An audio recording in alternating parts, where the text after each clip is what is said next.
जो 71 के युद्ध में जिनको 3 गोलियां लगी थी, गोलियां 3 लगी थी क्या, कितनी लगी थी, लेकिन उसी घाव से वो बाद में 3 साल के बाद गुजर गया। इसके बावजूद भी उसकी माता जी उनके मेडल्स, उनके सर्टिफिकेट लेके बच्चे को लेके खुलावा आती है कि शायद अगर इनको उनके क्वालिफिकेशन के ऊपर अगर आर्मी में लिया नहीं जाता तो मैं ये मेडल दिखाऊंगी और उसके बाद में मैं मेरे बच्चे को आर्मी में। तो एक घर से जुनून, आपके बच्चे सब अच्छे हैं तो इसके लिए मैं कुछ नहीं, क्योंकि सेवा क्या होती है कि हमारी सेवा, आज हमारा कर्तव्य क्या, पढ़ाई करना। आज हम पढ़ेंगे तो आगे, आपके गुरुजन बहुत अच्छे हैं तो गुरुजन के आपके पैर छूते, मैं भी गुरुजन की बहुत रिस्पेक्ट करता हूँ, सर भी बहुत रिस्पेक्ट, क्योंकि इन्होंने हमको आज जो हम जिस पोजीशन में जिस काम कर रहे हैं।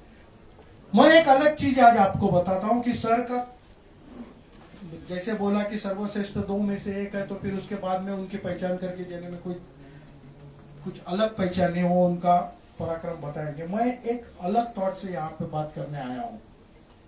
अभी ठाकुर कॉलेज में एक प्रोग्राम हो गया, वहां पे प्रिंसिपल मैम से बात की। हम कभी झांक के देखेंगे कि हमारे आज जो हम इस ऑडिटोरियम में बैठे, ऐसे ऑडिटोरियम में बैठे, क्या हम दिन भर के हमारे पिताजी, हमारी माताजी, हमारे गुरुजन त्याग हर एक का, इसका इन सब का त्याग है। एक खाली आर्मी मैन वहां पे त्याग करता ऐसे नहीं है, ये हर एक का त्याग है। हमारे माता है, हमारे पिता है, हमारे गुरुजन है, बहुत तकलीफ लेते हैं, इतने आसान नहीं हम जैसे देख रहे हैं इनको। आज समीर ने एक इस कार्यक्रम का आयोजन, मेरे ख्याल से पहला कार्यक्रम होगा कॉलेज में आर्मी डे का, ये इसका यस कारगिल दिवस का तो पहले बार हो रहा है। लेकिन उनकी मेहनत कितने फोन में मुझे ऐसा करना है, वैसा करना है, ये करना है मैडम, ऐसे मैडम का नाम 10 बार कि मैडम कैसे, मैडम को अच्छा लगे, यानी वो भी बात है सर की कि मैडम को ये कार्यक्रम अच्छा लगना चाहिए, बच्चों को तो लगेगा ही, लेकिन मैडम को अच्छा होना। तो हम झांक के देखते कि हमारे घर सफाई कामगार आता है तो उसकी कठिनाई, हमारे डोर पे एक वॉचमैन, मुझे कभी कभी बहुत बुरा लगता है कि उसको वॉचमैन, मैं नाम से बुलाता हूँ उसको, उनका नाम पूछ के कि इस पे क्या हम सोचते हैं कभी इनके घर में क्या चलता रहेगा, सोल्जर करके आए यहाँ पे, इनके घर में क्या है, क्या प्रॉब्लम्स होती होगी। ये तो बॉर्डर पे जाते हैं, ये क्या सोच के जाते हैं कि हमारे आगे एक आर्मी है, कौन आर्मी हो, जनता, हमारा कुछ भी होगा तो ये जनता हमारे परिवार को संभालेगी। हम कितने लोग हैं कि हमारे अगल बगल में आजू बाजू में आर्मी मैन है, हमें नोटिस है। जैसे सर हमेशा पूछते हैं कि कितने परमवीर चक्र है, हमको पता नहीं परमवीर, हीरो के सबके नाम, हीरोइन के सबके नाम मेरे ख्याल में रहते, इनसे कुछ नहीं, हमारे लाइफ में इनसे कुछ फर्क नहीं पड़ने। लेकिन ये जो रियल हीरो है, इनके वजह से हम जिंदगी कैसे जिएंगे आके जाके, एक अच्छे इंसान के स्वरूप, एक भारतीय नागरिक के स्वरूप, जिसको ऐतिहासिक बहुत प्राचीन काल से संस्कृति है, हम बहुत रिस्पेक्ट करते हैं। हमें एक प्रतिज्ञा दी जाती है स्कूल में, हम पढ़ते, कोई किसी को मालूम है भारत मेरा देश है, कोई बोल सकता है प्रतिज्ञा? नहीं, सब मेरे भाई बहन, हम किसी के पास बैठते हैं, कौन है? श्री सलमान। हम अगर 4 बच्चे अगर कॉलेज के बाहर करते, 2 युवतियां वहां से जाती है तो हमारे कमेंट चालू हो जाते हैं, छोटी छोटी बातें है कि हमें वो सम्मान कब आएगा। आर्मी मैन खाली तिरंगे के ऊपर जान छिड़क देता है, तो हम कभी वो सीखेंगे कि हमको ये बनना है, ये करना है। अभी मेरी संस्था है, ये आर्थिक स्वरूप से आर्मी में, क्योंकि बहुत तकलीफें है। आज 65 और 71 की यूथ की वीर माताओं के पास मिलने को जाता हूं तो बहुत दुख लगता है। कितने सोल्जर्स के घर नहीं है, खुद के रेंट पे रहते। ये हमारे लिए, हम सोचते गवर्नमेंट है वो क्या करती, गवर्नमेंट, हम सिविलियन क्या कर सकते हैं। तो मैं सोचा मैं सिविलियन करके क्या कर सकता हूं, तो मैं ऐसे रीति से आर्थिक स्वरूप से, आज मेरे पास एक मैडम लेटर आया हुआ है 15 दिन पहले, एक सैनिक का, 71 के वॉर में ढाका तलक ये सैनिक गया हुआ था, 2 गोली लगी थी उनको। ये सैनिक मुझे लेटर भेजता है कि मुझे रेंट पे रूम लेनी है, आप 10,000 रुपए मुझे भेजो। अपने भारतवर्ष की ट्रेजेडी हम कब ये सोचेंगे, हम कभी नहीं देखते किसी के, हमारे मित्र आए तो मित्र को क्या तकलीफ है? हमें कभी तो उस देखना चाहिए वो मित्र के परिवार में क्या है। हम जाते हैं खाली जाके आ जाते हैं, बर्थडे, ये पार्टी, हमारी संस्कृति क्या होगी? पार्टी की संस्कृति होगी, उससे हमारा फ्यूचर नहीं बनेगा। फ्यूचर इन्होंने अपना बेटा भी 11 गोलियां लगने के बाद में माता ये नहीं सोच रही कि नहीं भाई वहां पे डेंजर है। अच्छा, सैनिक बनता कभी है सर? सैनिक पैदाइशी नहीं होता है, संस्कार करने पड़ते हैं। जो 9 महीने 9 दिन 9 घंटे प्रशिक्षण है उनका, तो उसके बाद एक सैनिक बनता है। और वो सैनिक जब शपथ तिरंगे का लेता है, जब वो अपनी जान छिड़कने को, पहले नहीं, पहले हमने हमारे जैसे ही आम आदमी रहते हैं, वो जाने के पहले, उधर जाने के पहले हमारे जैसे आदमी रहते हैं। लेकिन उसके बाद में देश देश देश तिरंगा, बस धर्म वही सब। हम मंदिर में जाके चढ़ावा चढ़ाते हैं, हम हमारा चढ़ावा इनके चरण में डालेंगे, वो हमारा सामाजिक अधिकार है उसके चरण में डालेंगे। उनके बच्चे क्या करते हैं, वो पढ़ते हैं क्या? ऐसे शिक्षा। मैम, मैं ऐसे स्लम के हमारी जो घरेलू का महिला है, काम करने वाली, ऐसी महिलाओं के 5 बच्चों को मैं और मेरी लड़की पढ़ाते हैं। उन्होंने इंग्लिश मीडियम में डाल दिया बच्चों को, जिनके घर में मराठी नहीं आती है अच्छी तरह से, आनी पानी ऐसी लैंग्वेज है मराठी, मराठी भाषी का है। जिनको मराठी लैंग्वेज नहीं आती है उन्होंने इंग्लिश मीडियम में। माता का दिल है मेरा बच्चा बड़ा बनेगा, बड़े पढ़ लिख के कुछ तो करेगा, मेरे जैसा काम नहीं करेगा। आंख में आंसू आते कि वो बच्चे कि सर मेरे पास पैसा नहीं है, अभी मैं क्या करूंगी, मैं कोई फीस नहीं देखती। ठीक है, ओके, हम बच्चे पढ़े लिखे हैं, 2 बच्चों को हम पढ़ा सकते हैं। पहले हमारी पढ़ाई होनी चाहिए। आज हमारे गुरुजन जो विद्या ज्ञान कर रहे हैं, बहुत बहुत तकलीफ होती है, तो वो उसके बारे में सोच के हमें हमारे लिए करना है। लेकिन उसके साथ में हमारे पड़ोस अगल बगल में जो, वहां पे जाके युद्ध लड़ने से ही राष्ट्र सेवा नहीं होगी। हम अगर एक मोटरसाइकिल लाते हैं, कॉलेज के बाहर खड़ा करते हैं, जब हमें सोचना चाहिए मेरी मोटरसाइकिल लगने के बाद किसी को दिक्कत नहीं आनी चाहिए, दूसरी मोटरसाइकिल मेरे बाजू। कहीं पे खड़े हो जाते हैं हम मोटरसाइकिल में, रास्ते में किसी के साथ बात करते रहते। तो कुछ बातें हमको बदलनी पड़ेगी, हम उसके ऊपर चलने की कोशिश करेंगे। आज इस कार्यक्रम के माध्यम से हम एक प्रतिज्ञा करेंगे कि हम ये सेवा कार्य 1 घंटे के लिए, 5 मिनट के लिए, 10 मिनट के लिए, जितना हमें समय देने के लिए मिलेगा उतना समय दे के हम ये कार्य करें। अभी मैं इतने ही बोल के मेरे वाणी को विराम देता हूं, क्योंकि सर जो बोलने वाले वो बातें आपको सुननी है, मेरा लेक्चर नहीं सुनना है। धन्यवाद मैम, फिर से आपका बहुत बहुत बहुत बहुत बहुत बहुत धन्यवाद। सर आपका भी धन्यवाद।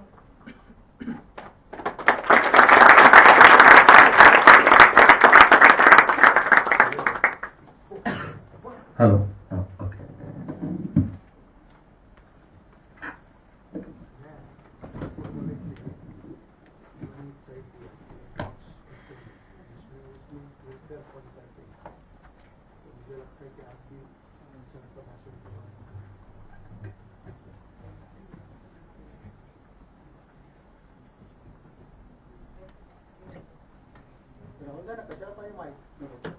चलो कैरी ऑन, हमारी आवाज बुलंद है। नहीं नहीं, हेलो।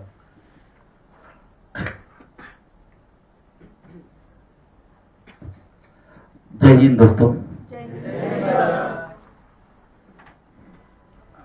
आप सभी को कारगिल विजय दिन की ढेर सारी शुभकामनाएं।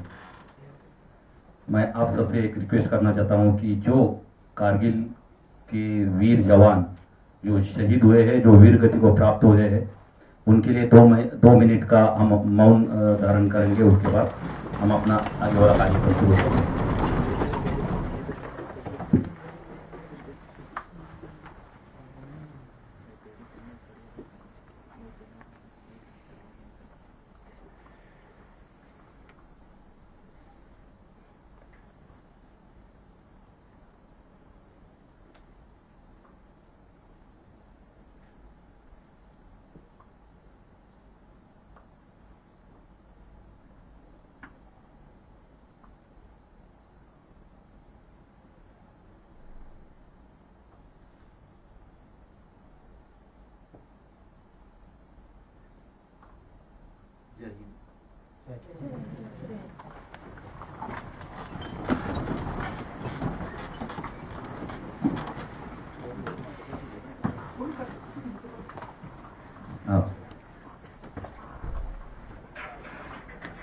आदरणीय भाटिया कॉलेज,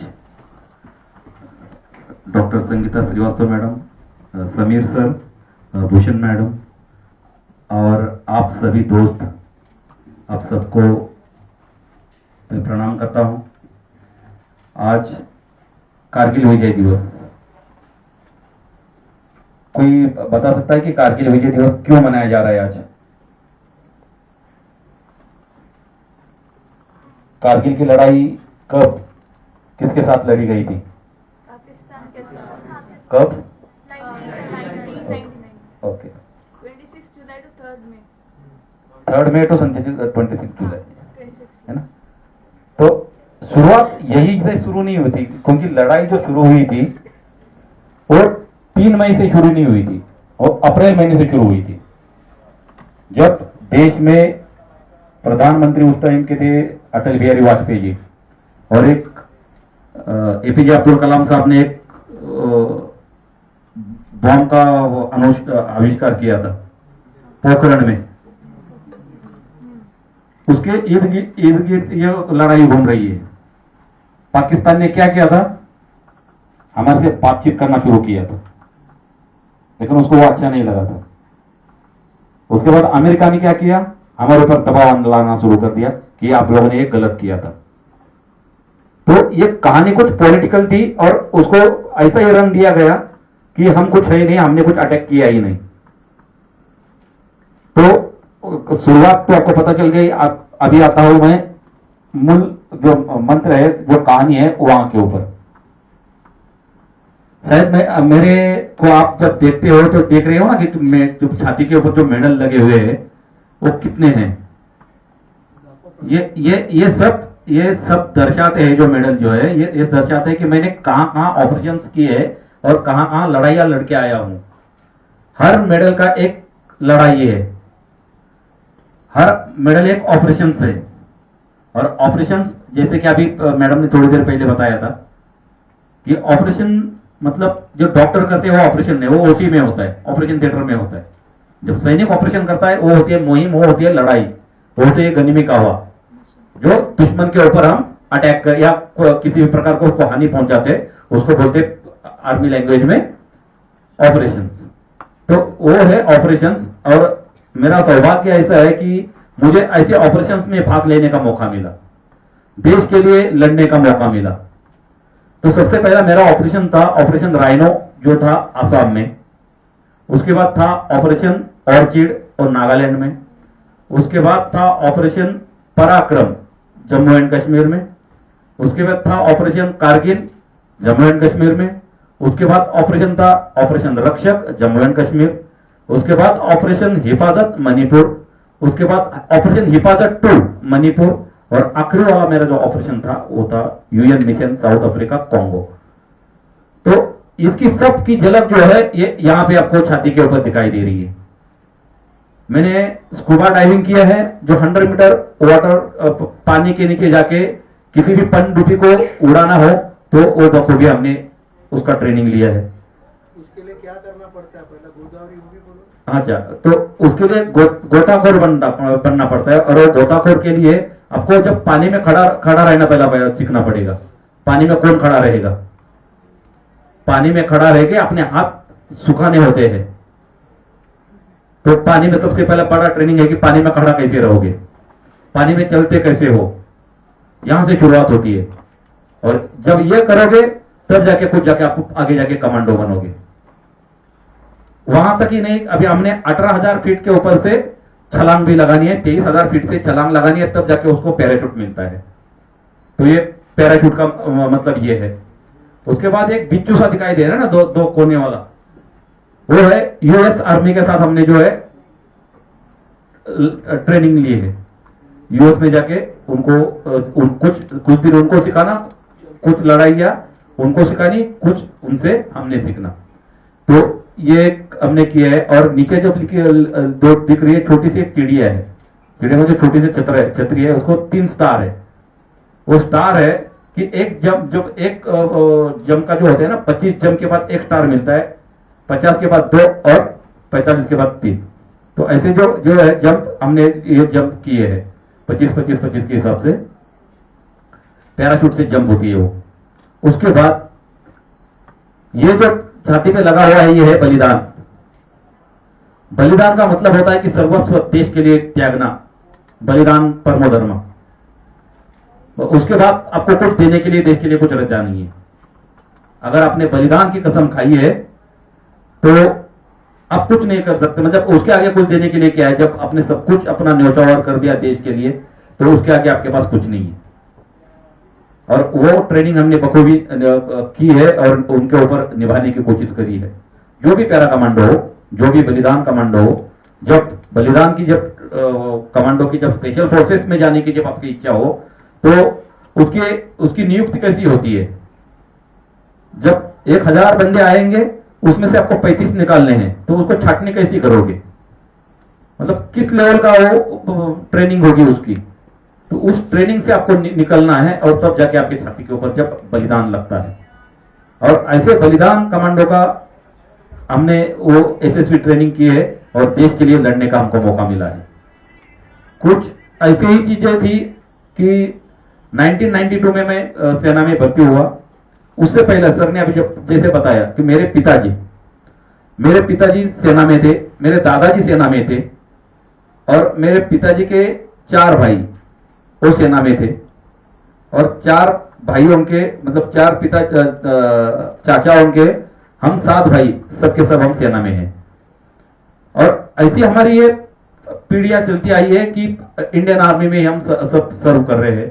अभी अगली पीढ़ी जब मेरा जो बच्चा है वो भी अभी सीडीएस के लिए जा रहा है।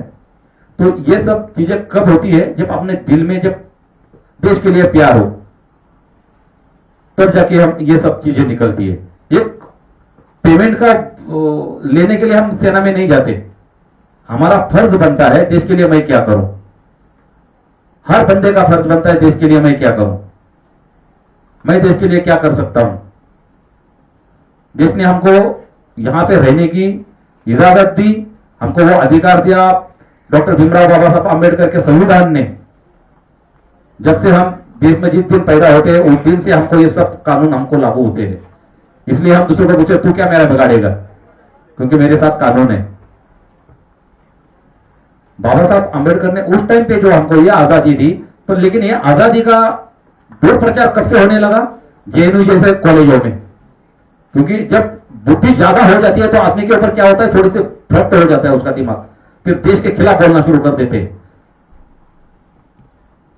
फिर ऐसी चीजें जब बुद्धि तब ज्यादा होती है तो पानी के नीचे जाओ, थोड़ा देख लो ना 2 मिनट रुक के, जब ज्यादा ओवरफ्लो हो रही है तो पानी में जाओ, बैठो, नाक पकड़ के, अपने आप जो तुम्हारी हिकड़ी है वो निकल जाएगी।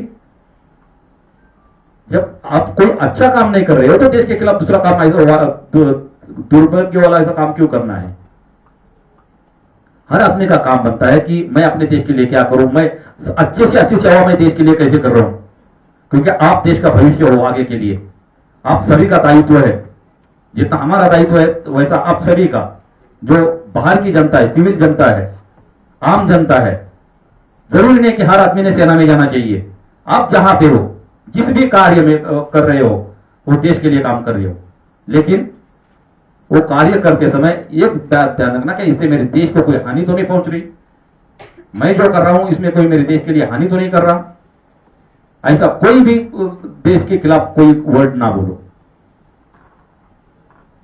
दुख लगता है क्योंकि आज -45 डिग्री पे मेरा भाई आज बॉर्डर पे बैठा हुआ है। -45, जब आप अब इधर इस चकाचौंध दुनिया में आज बैठे हैं मुंबई में, आज इधर का टेम्परेचर है 32 डिग्री और वो -45 डिग्री पे बैठा है। जब 1 डिग्री जब टेम्परेचर होता है तो हमारे फ्रिज का पानी फ्रिज बन जाता है, बर्फ बन जाती है। थोड़ा सा सोच लो कि जो माइनस में जो मेरा भाई उधर बैठा है वो किस लिए बैठा है? हमारे लिए बैठा है। उनको यह दुख लगता है कि मेरे देश के खिलाफ जो बंदा बोलता है तो उसको मैं क्या करूं, लेकिन हमारे पॉलिटिक्स ने हमारे हाथ बांध के रखे।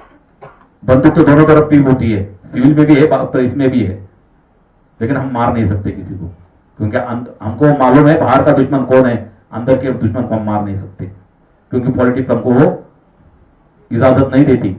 हमारे सामने है, उसने हमारा कुछ नहीं बिगाड़ा। वो अपने देश के लिए लड़ रहा है, मैं अपने देश के लिए लड़ रहा हूं। सिर्फ झगड़ा है उस जमीन का, और कोई किसी की हमारा लेन देन नहीं है। हम एक दूसरे के प्यासे हैं सिर्फ जमीन की वजह से। मगर उसने हमारा कुछ बिगाड़ा है, लेकिन अंदर के जो दुश्मन है,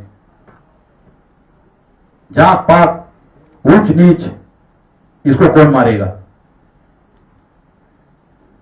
इसको आपको ये समझना पड़ेगा। हमें हमारे देश के खिलाफ जो भी कार्रवाई कोई वो जो गलत कर रहे हैं उनको सुधारना पड़ेगा, क्योंकि हर आदमी का, हर बंदे का फर्ज बनता है। जब मेरे ये सब 4 पीढ़ियां जब सेना में थी, तो हम यही बनता था मेरा भी फर्ज कि मैंने भी सेना में जाना है। मेरी मम्मी मुझे लेके आई कुलाबा में, और मुझे वहां पे 92 में मैं भर्ती हुआ। भर्ती होने के बाद मैं Maratha light infantry regimental centre Belgaum में जाके ट्रेनिंग ली। उसके बाद मैंने कमांडो ट्रेनिंग ली बेलगाम में ही। कमांडो ट्रेनिंग का मतलब होता है घातक कमांडो ट्रेनिंग जो है वो है बेलगाम में, वहां पे मैंने ट्रेनिंग की। उसके बाद मैं चला गया, सबसे पहली मेरी पोस्टिंग थी कोटा राजस्थान में मैं बॉक्सिंग में चला गया, और वहां से मैं अप्लाई किया स्पेशल फोर्सेस ट्रेनिंग विंग के लिए, जो हिमाचल प्रदेश नाहन में थी। मैं ट्रेनिंग विंग नाहन में पहुंचा, और इतनी मतलब हार्ड ट्रेनिंग है। 1000 बंदे आते हैं, उसमें से सिर्फ 20-25 बंदे उसके अंदर आपको सिलेक्ट होने हैं, एक ट्रूप सिर्फ सिलेक्ट होना है। तो उस ट्रेनिंग का आप मायना लगा सकते हो कि कितनी ट्रेनिंग हार्ड है। तो मैं वहां पे सिलेक्ट हुआ। बहुत ट्रेनिंग करने के बाद फिर ऑपरेशन शुरू हुए आसाम में, ऑपरेशन राइनो के बाद हमको बुलाया गया। कारगिल की लड़ाई शुरू हो गई थी। अभी थोड़ी देर पहले मैंने बताया था कि 3 मई से नहीं तो अप्रैल महीने से शुरू हुई थी। फर्स्ट जब हमारी शुरुआत हुई थी, तो उस ऑपरेशन में कैप्टन सौरभ कालिया, आपने शायद नाम सुना होगा, कैप्टन सौरभ कालिया, उनकी एक बटालियन थी 17 जाट, जो आर्मी में जो होते हैं ना, तो हर कौम के हिसाब से बटालियन बनी है, रेजिमेंट बने हैं। जैसा मराठा रेजिमेंट है वैसे जाट रेजिमेंट है, वैसा सिख रेजिमेंट है, जैसे कुमाऊं रेजिमेंट है, जैसे बिहार रेजिमेंट है, जैसे महार रेजिमेंट है। हर कौम के ऊपर से रेजिमेंट बनी है, और उस कौम के फर्ज बनता है कि मेरे देश के लिए मैं क्या करूं। सर्वस्व प्राण अर्पण करने के लिए वो तैयार रहते हैं। ग्रेनेडियर्स है, बॉम्बे इंजीनियर्स है, बंगाली इंजीनियर्स है, और डीएससी प्लाटून्स है। तो ऐसे ये जो सब आर्मी के जो ग्रुप्स है, नाम सिर्फ आर्मी है, लेकिन लड़ने के लिए वो आर्मी के नाम से वो लड़ते हैं। उसके अंदर आते हैं स्पेशल फोर्सेस। उस टाइम पे कमांड हुआ करते थे, अभी हो गए स्पेशल फोर्सेस, और मैं उस स्पेशल फोर्सेस का एक नुमाइंदा हूं, जो 21 पैरा स्पेशल फोर्स के नाम से जानी जाती है। उसके अंदर हमने बहुत सी ऐसी ऑपरेशंस लड़े, जितना अभी मैंने आपको नाम बताया है। हमको ऑर्डर मिली मई में कि अपने 99 में अपने ऑपरेशन कारगिल के लिए कूच करना है। हम जोरहाट में थे, जोरहाट से हमको वहां से IL-76 या गजराज बोलो उसको, उससे हमको लैंड किया उधमपुर में। उधमपुर से हम आ गए श्रीनगर में। जब उस टाइम पे मई के महीने में जोरहाट का जो टेम्परेचर था 32 डिग्री था। जब जम्मू में आए तो उधर था 10 डिग्री। जब श्रीनगर चले गए तो 1 डिग्री। उसके बाद कारगिल चले गए तो -18 डिग्री। तो ये ऐसा ये जो टेम्परेचर थे, उस हिसाब से आदमी को ढलना पड़ता है।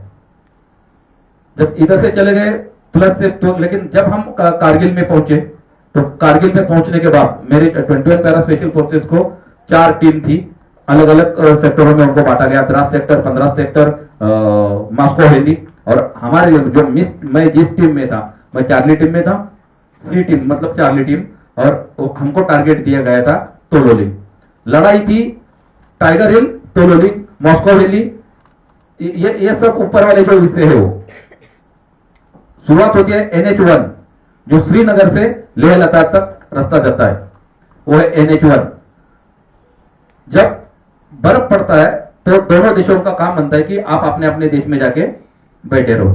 जब बर्फ पिघल जाएगा अपने अपने पोस्ट दोबारा अपने कब्जे में लेके आप वहां पे झंडा लगा सकते हो।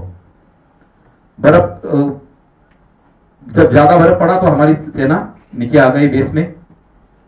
लेकिन पाकिस्तान ने क्या किया, जैसे ही हमारी सेना नीचे आ गई उन्होंने जाके उसके ऊपर कब्जा कर दिया। कब्जा किया तो एक बकरवाल बोलते हैं ना, जो बकरियां चराते हैं, चरवाया, वो उस पहाड़ियों के ऊपर गया तो उसको पता चला कि ये हमारी, मतलब क्योंकि वो हिंदुस्तानी है, उसने देखा कि बोले हिंदुस्तान के इसके ऊपर पाकिस्तान का फ्लैग कैसा लगा रखा है उन्होंने। तो उधर जाके उसने बकरवाल ने बताया नीचे आके कि अब हमारे पोस्ट के ऊपर पाकिस्तानी आके रुके हुए हैं। वो 17 जाट के सीओ को बताया उन्होंने।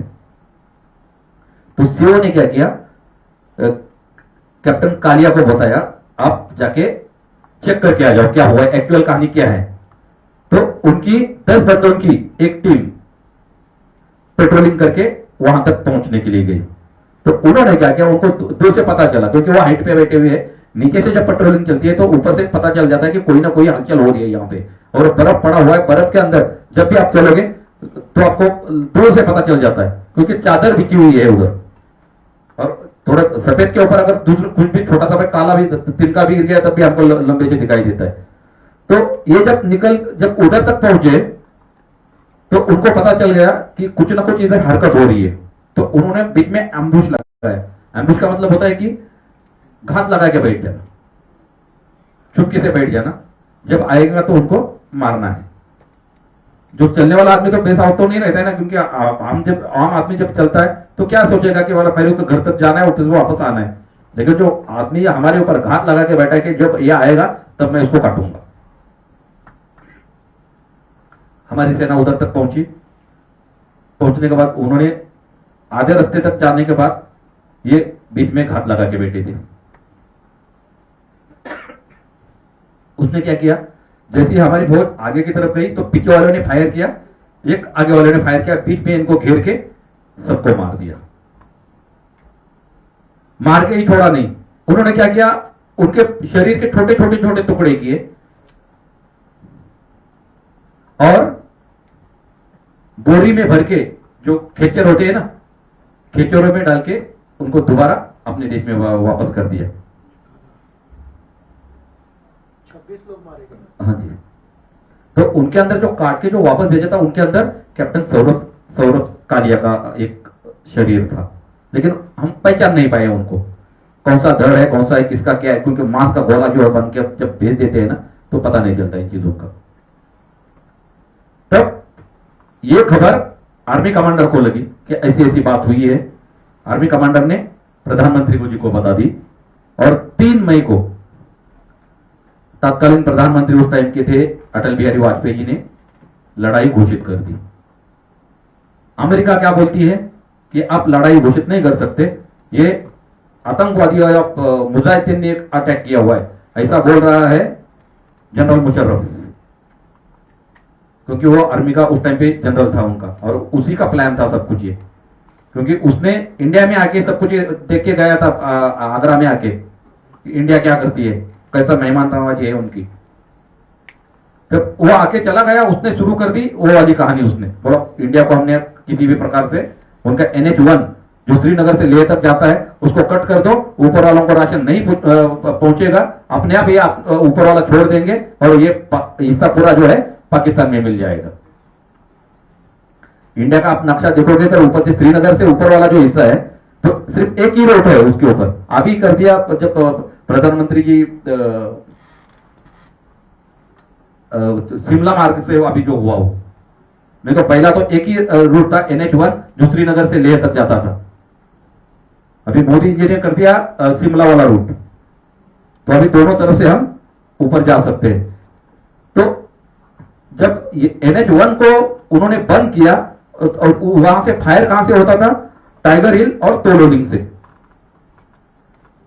टाइगर हिल की जो चोटियां थी वो लेफ्ट में है और राइट साइड में है तोलोली। तो ये वहां पे उनका ऑपरेटर बैठता था और ये क्या करते थे, जो आर्टिलरी का जो फायर होता है बम, वो 40 किलोमीटर पीछे से होता है, किसी पहाड़ी के नीचे से। अगर आप इधर बैठे हो तो आप यहां से कुलाबा में फायर डाल कर सकते हो, लेकिन उधर क्या होता है, एक ऑपरेटर बैठना चाहिए। इधर से जो गोला मारेगा वो आपको प्रशिक्षण उसमें ट्रेनिंग में दिया जाता है कि गोले कैसे डाले जाते हैं, कैसी डिग्री डिस्टेंस कैसा नापा जाता है। और आपका जो ये गूगल है, उस टाइम पे वो गूगल काम नहीं करता है। आप इधर से अगर अंधेरी जाना है तो इधर से लगाओगे गूगल और चले जाओगे उधर, तो वो वाला जब लड़ाई जब शुरू हो जाती है एक्चुअल, तो ये पूरी सैटेलाइट ही बंद हो जाती है। हर एक जो सैटेलाइट, जो आपने को जो पेमेंट के हम पैसा देते हैं ना, वो सैटेलाइट ही बंद कर देंगे सबसे पहले, क्योंकि आपकी किसी को भी खबर दुश्मन को किसी भी हालत में नहीं पहुंचनी चाहिए। तो इसके लिए आपको बकायदा मैप रीडिंग सिखाई जाती है। मैप रीडिंग का मतलब होता है कि आपको रात्रि के ऊपर कैसा चलना है, तारों के साथ कैसा चलना है, आपको जंगल में क्या क्या सर्वाइव करना है, क्या खाना है, क्या किस किस को खाना है, जंगल में जो हरे पत्ते क्या खाने हैं, मांस खाने वालों को मांस कैसा हासिल करना है हमने, ये हर चीज के बारे में जब कमांडो बनेंगे तो आपको ये सब चीजें पता ही जाती है। हम वहां पे पहुंचे कारगिल में -18 डिग्री। जैसे ही हमने उधर टेंट लगाया, क्योंकि उधर सोने के लिए हमको कोई घर तो देता नहीं है, हमारे माँ बाप का तो घर है ही नहीं उधर, क्योंकि हम इधर से गए थे तो उधर जाके हमको कोई सोने के लिए दे दे। तो उस टाइम पे भी वही टेंट लगते हैं। टेंट लगते मतलब कपड़े का टेंट होता है, ऊपर से बर्फ गिरते रहता है और एक रात भर एक बंदा रहेगा, वो बर्फ ही निकलते रहेगा। एक अंदर 4 बंदे आराम करेंगे, एक का काम है ड्यूटी करना, बर्फ निकालते रहना, क्योंकि वो 4 सो रहे। अगर वो नहीं होगा तो फिर कोई भी सोएगा नहीं, फिर चारों के चारों बर्फ ही निकालते रहो। तो ये होती है कहानी बर्फ, जब ऐसे जगह पे जब जाओगे तब। जैसे ही हमने उधर टेंट लगाया तो पाकिस्तान का एक गोला आ गया और हमारा जो मंदिर था, टेंट लगाने में मंदिर बना रहे थे, उस टेंट के ऊपर गिरा और हमारा मंदिर और मंदिर के साथ 7 जवान हमारे उसी पहली ही बॉम्ब में वीरगति को प्राप्त हो गए। तो फिर हमारे कमांडिंग ऑफिसर ने बोला कि इसका हमको बदला लेना है या हमको वापस बेस में जाना है।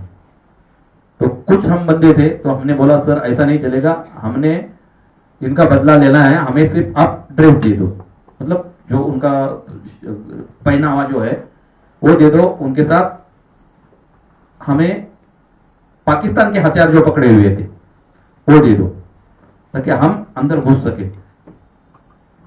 कुछ बंदों को लेके हमने फिर बताया कि आप आर्टिलरी का फायर करो उसके ऊपर, जो तोलोलिंग के ऊपर फायर करो। जैसे ही वो भागेंगे और भागेंगे, जाएंगे कहां, पाकिस्तान में। हमने पाकिस्तानी ड्रेस पहना है, हम उनके पोर्टर बने हुए हैं। पोर्टर मतलब उनका सामान सप्लाई करने वाले, मुजाहिद बोलते हैं ना उनके वहां पे। वो तो बोल रहे थे कि बोला हमने ये लड़ाई लड़ी नहीं, हमारे मुजाहिद नहीं लड़ रहे। तो हमने भी ये बोला हम मुजाहिद बनने के लिए तैयार है। हमने वैसा ही ड्रेस उनका पहना, हमने पीछे अपने क्या बोलते हो, पिट्ठू बोलते हैं ना उसको, पिट्ठू में मुर्गियां डाली, अंडे डाले, राशन लिया। हम बोले हम आपको लेके आ रहे हो ऊपर। एक कोड रहता है, अल्लाह अकबर बोलोगे तो उनको पासवर्ड है वो, कि चलो अपना ही सही नहीं, हमारे लिए लेके आ रहे हो। तो जोर जोर से चिल्ला के हमने बोलता दिया हम आपके ऊपर आ रहे हैं, राशन पहुंचाने के लिए आ रहे हैं, हम पोर्टर है। फिर वो उनको मालूम चला कि बोला हमारे बंदे आ रहे हैं, उनको आने दो। तब तक हमारे इधर से आर्मी ने क्या किया, हमको बताया था कि इतने तारीख को हम बमबारी ज्यादा करेंगे, 3 भर करते रहेंगे, ताकि वो नीचे की तरफ भागते रहेंगे। बम कैसा पड़ता है, एक इधर पड़ेगा, एक इधर पड़ेगा, एक इधर पड़ेगा, पूरा इलाका क्लियर करके चलता है। तो उस दिन ज्यादा बमबारी की और वो पिक के ऊपर पहुंचे, जहां पे बड़ी पूरी हाइट और वहां पे बंकर बने हुए हैं। फिर बंकर के पास पहुंचने के बाद क्या हुआ कि वो नीचे की तरफ आना शुरू हो गए और वहां पे हम घात लगा के बैठे थे, और जैसे वो आते रहे हम उनको काटते रहे। उनका काम उधर ही खत्म किया। जैसा ही उनका काट के उनको, उनका सिर नहीं लाना था, उनको कुछ नहीं कर सकते, लेकिन उनको मार के उनको उधर ही सुलाना था। हमने उनके हथियार और आइडेंटिटी कार्ड, जो वो बोल रहे थे कि हमारे ये जो है मुजाहिदीन है, वो तो मुजाहिदीन नहीं थे, 5 नॉर्दर्न बटालियन के वो बाकायदा सैनिक थे। उनके 15 के 15 आदमियों का हमने काट के उधर उनका आइडेंटिटी कार्ड, उनका हथियार लेके हमारे कोर कमांडर को हमने मतलब उनको दे दिए। उसके बाद 26 जुलाई को लड़ाई हमने झंडा टाइगर हिल, जिसके नायक माना जाता है कि कैप्टन योगेंद्र सिंह यादव परमवीर चक्र, तो उस टाइम पे वो टाइगर हिल पे थे। उनकी बहुत बड़ी हानि हुई थी, उनकी यूनिट की कम से कम मतलब आधी बटालियन उनकी खत्म हुई थी वहां पे। वैसे ही सेकंड राजरीफ, जहां जिसका हम सपोर्ट कर रहे थे, लेकिन हमारा काम था सिर्फ कट ऑफ ग्रुप, हमारा काम था सिर्फ काटना, हमारा काम अटैक करने का नहीं था। तो हम पाकिस्तान की थी ही नहीं जगह, वो थी हमारी। कारगिल बोला तो सब हमारे हिस्से में ही आता है। तो हम अपने ही जगह पे घुसे थे और उल्टे घुस के हमने उनको मारा था, उनको काटा था। ये बात जब 26 जुलाई को फिर एक घोषणा हुई कारगिल विजय दिवस के नाम से, आज हम यहाँ पे मिले हुए हैं सब। और कारगिल की जो लड़ाई थी 18,000 फीट के ऊपर लड़ी गई, दुनिया की सबसे बड़ी लड़ाई है। और माइनस में -18 डिग्री से, क्योंकि ऊपर से इसका जो टेम्परेचर है लेह लद्दाख के नीचे जितने भी पहाड़ी है वो छोटी होके नीचे आती है। और उधर माइनस से उधर 45 डिग्री है, तो और इधर 18 डिग्री या 20 डिग्री तक ये माइनस। 20 जून 2005 यहाँ पे उस दिन वट पूर्णिमा थी, वट सावित्री, जो है 20 जून में मुंबई में, मतलब अपने महाराष्ट्र में जो मनाते हैं, तो वो त्योहार था। इधर हम थे जंगल में, हम लगातार 7 दिन चलने के बाद उस टारगेट पे पहुंचे थे, जहां पे मेरे कमांडिंग ऑफिसर को बताया गया था कि एक गांव में कुछ बंदे आतंकवादी जो है आके गांव में बैठे हुए और गांव वालों को तकलीफ दे रहे हैं। तो आप कमांडिंग ऑफिसर ने मुझे बताया सुबह कुछ बंदे ले ले और ऐसा ये अपने को खबर मिली है, तो आप लड़ाई के लिए तैयार हो जाओ, ऑपरेशन के लिए। कितने बंदे लेके जाएगा?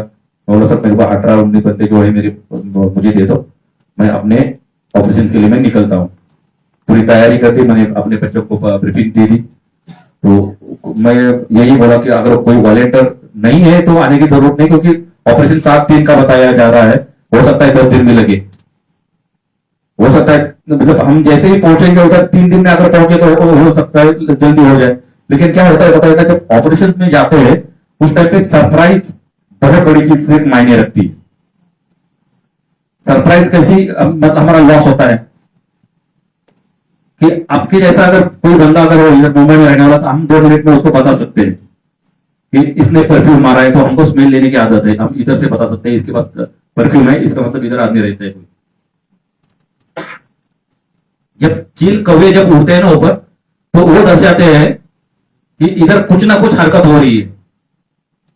जब कौवा उड़ेगा तो समझ लेना इधर आदमी ही है।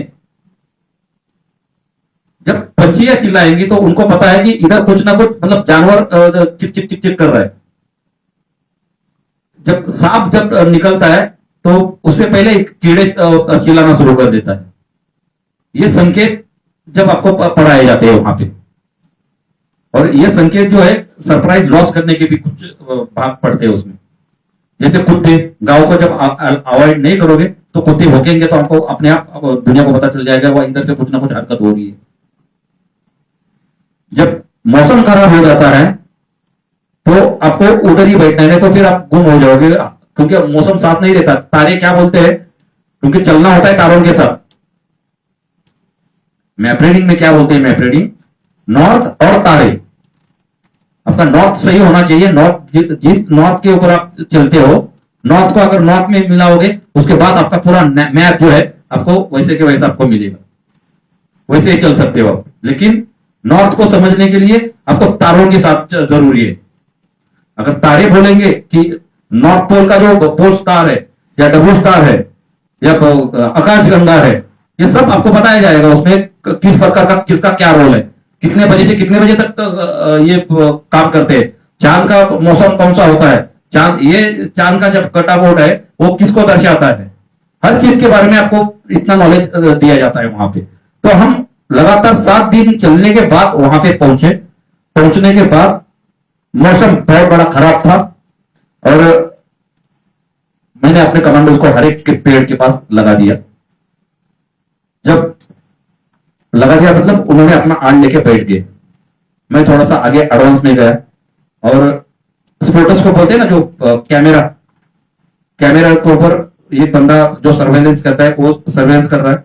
मैंने आगे की तरफ जाके देखा तो एक घर के ऊपर 3 फ्लैग लगे हुए हैं और उसका मतलब होता है कि जब फ्लैग किसके पास चलते हैं, जो कोई लीडर होगा, जैसे हमारे इधर जो लीडर चलते हैं हर एक लीडर का अलग अलग फ्लैग है, वैसा ही उनका भी यही है कि जो बड़े जो लीडर चलते हैं उनके फ्लैग है।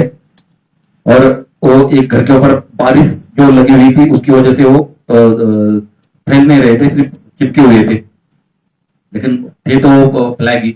मैं उस घर में जाके देखा, मतलब क्राउलिंग करके वहां तक पहुंचा और देखा कि इसके अंदर 8-9 बंदे हैं और वो भी कमांडर्स, और एक एंटीना लगा है, मतलब उसके अंदर वो हेडक्वार्टर था उनका। तो उधर जाके फिर मैं वापस आ रहा था तो लेकिन जब मैं गया उस टाइम पे जाते समय जो घास था ना वो रास्ता बन गया उसका, इधर उधर गिर गया घास और बीच में रास्ता बन गया, क्योंकि क्राउडिंग से गया था मैं और घुटने तक वहां पर घास है, अंडर ग्रोथ है, उधर तक पहुंचा। उधर तक क्या हुआ कि ऊपर से एक मिलिटेंट का जो आतंकवादी का एक सैनिक आतंकवादी उनका पहरा देने के लिए आ गया, उसकी ड्यूटी हो गई, शायद खत्म हुई होगी, वो देखने के लिए उधर आया और वो मुझे क्रॉस करके आगे की तरफ निकल गया। तो मेरे दिमाग में ये बात आ गई कि अगर पीछे मुड़ के देखा, अगर ये देखा कि ये इधर से भी घास किसने हिलाया है, इसका मतलब इधर कुछ हरकत हुई है, तो ये तुरंत मेरे ऊपर फायर करेगा। तो जैसा ही वो मेरे को क्रॉस करके आगे की तरफ निकल गया, मैं यू टर्न किया और उसके पीछे जाके उसका गला काट दिया और उसको दबा के जब तक उसका आवाज बंद नहीं हुआ तब तक उसको मतलब घुटना लगा दिया उसके कमर में और उसका ठंडा होने तक उसको उधर तड़पा के मर गया। उसके बाद फिर मैं आ गया अपने पेड़ के पास और मेरे साथियों को बोला कि मैं अभी इस घर में जाके ग्रेनेड डालता हूं, जो कि उसका ब्लास्ट होगा, उसके अंदर जितने भी उनके जो आतंकवादी है वो मर जाएंगे। मैंने ग्रेनेड तैयार किए और ग्रेनेड तैयार करने का क्या एक फॉर्मूला है कि 36 हैंड ग्रेनेड जो है उनको 36 सेकंड लगते, मतलब आधा मिनट। जब आधा मिनट के अंदर आप उसको फुल टाइट करोगे तो आधा मिनट की जाके 36 मिनट में फटेगा, लेकिन आप डालोगे और तुरंत आपको फाड़ना है तो उसको उसी हिसाब से उसको टाइट करना पड़ता है। तो मैंने उसका पूरा कैलकुलेशन किया, इसको करने के बाद इसको डालने के बाद इसका कितना इंपैक्ट होगा। फटना तो तीनों ने एक साथ ही फटना चाहिए, तब जाके वो धमाका होगा। ठक ठक ठक फटते रहेगा तो भागेंगे ये सारे सब। तो उसी हिसाब से मैंने जाके उसके अंदर डाले और तुरंत मैं अपने लोकेशन के ऊपर आ गया जिस पेड़ के पास था। तब थोड़ा धमाका हुआ और उसके अंदर जितने भी जो आतंकवादी मिलिटेंट थे और जो कमांडर थे पूरे ढेर हो गए अंदर जाके। और साथ ही साथ जब जो इसके जो स्प्लेंडर थे उससे जो इक्विपमेंट होता है, जो रेडियो इक्विपमेंट, जो वायरलेस से उनका वाईफाई वो पूरा डिस्ट्रॉयड हो गया, उधर सब खत्म। ऊपर से ऑर्डर देने वाला कोई था नहीं, बाहर निकलने वाला कोई था नहीं, लेकिन तब तक मेरे जवानों ने उसके ऊपर उस घर के ऊपर फायर किया। जो भी भागने की कोशिश की वो सब उधर ढेर कर दिए। थोड़ी देर के लिए कोई किसी को पता नहीं चला कि एक्चुअल में हुआ क्या कहानी, सब पिन ड्रॉप साइलेंट हो गया। तब बाहर से क्या हुआ कि बंदे आना शुरू हो गए देखने के लिए कि इधर हुआ क्या है, क्या अचानक ऐसा फायर क्या हुआ, आपस में हमारे में फायर हुआ या और किसी ने हमें उधर आके अटैक किया। तो जैसे जैसे एक एक आता रहा इधर उधर से गांव से, और जो भी दिखाई दे रहा था मेरे जवानों को, मेरे कमांडो को, क्योंकि हर पेड़ के पास बैठा हुआ था आड़ लेके बिल्कुल सेफ्टी में। एक गोली एक दुश्मन, मतलब सिर्फ हेड शूट, जो भी आया उसने हेड शूट किया, उसका काम खत्म। और ऐसे में मौसम हो गया खराब। खराब हो गया मतलब बारिश तो चली रही थी लगातार, लेकिन एक बादल आया और बादल वहां पे आके जम गया, उधर ही रुक गया बादल थोड़ी देर के लिए।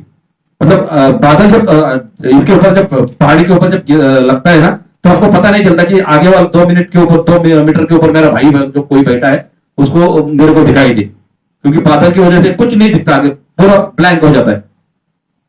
जब यह हुआ तब इसमें, इस भागदौड़ में मेरे एक साथी को गोली लग गई। गोली लग गई, उसने बोला सर मुझे गोली लगी, मैं यहां पे गिरा हूं। अभी मौसम हो गया इतना खराब कि मुझे दिखाई नहीं दे रहा है कि तू मतलब तू है कहां, किस जगह पे है तू। क्योंकि क्या होता है कि जब फायर होता है ना, फायरिंग में झिकझैक में रहना पड़ता है। एक जगह पे अगर बैठे रहोगे तो आप टारगेट बनोगे कि कभी इधर कभी इधर, कभी इधर कभी इधर, ऐसा आपको हिलना पड़ेगा। तो एक जगह पे आप रहोगे तो जो ऊपर कोई बैठा हुआ होगा ना, तो उसको मालूम है कि फायर इधर से आता है तो आपके ऊपर अंदर से भी फायर कर सकता है। तो वो इसी कारण से उसको एक गोली लग गई उसकी ईडी में, टाच में गोली लग गई। और उसने बोला सर मुझे गोली लगी, मैं यहाँ पे गिरा हूं। अभी जब मुझे ये पता नहीं चला कि इसको मैंने बताया था इधर, और वो बोल रहा है मैं इधर हूं। तो बोला जब सर मौसम खराब, मतलब ठीक हो जाएगा, बादल निकल जाएगा, उसके बाद मैं तुझे तेरे पास आता हूँ।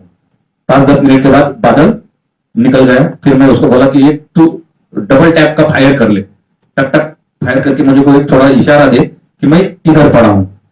फिर उसने वही किया, जो टक टक का फायर किया, मैं उसको उठाने के लिए उधर चला गया। उसको उठाया और वापस लेके आ रहा था।